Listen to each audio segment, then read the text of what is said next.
let's discuss the other accessories for this breaker. Here all the accessories are front mounted, like the closing release, shunt release, and you can also mount the under voltage release here. This is the mechanical operation counter. This is the microprocessor release, in which we can do all settings of overload, short circuit, under voltage, and so on.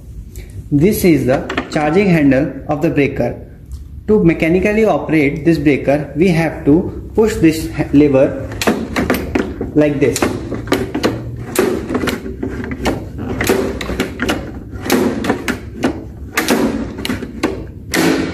After coming this sound, we can see that here we get an indication which signifies that the spring in this breaker is fully charged, and now the breaker can be switched on.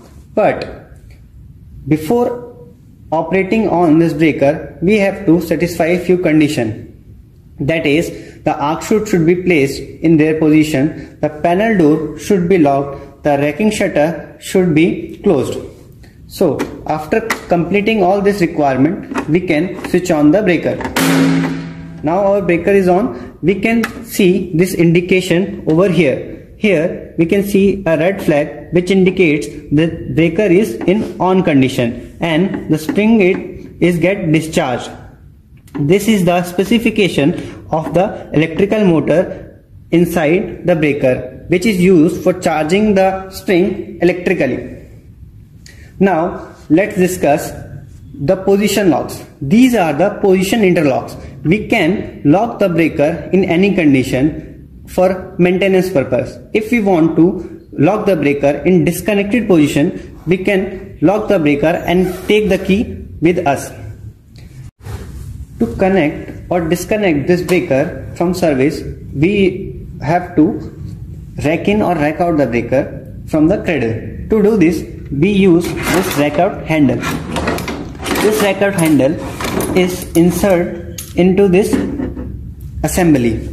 To access the assembly, we have to necessarily off the breaker and close the panel door. Only after that we can access this assembly.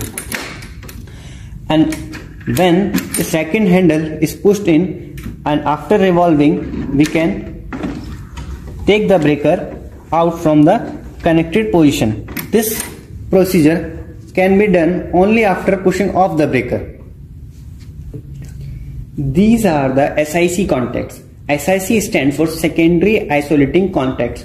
These contacts are used to provide the supply to the shunt release, closing release, to the charging motor and the microprocessor release. Also, these contacts are used for indication and communication process.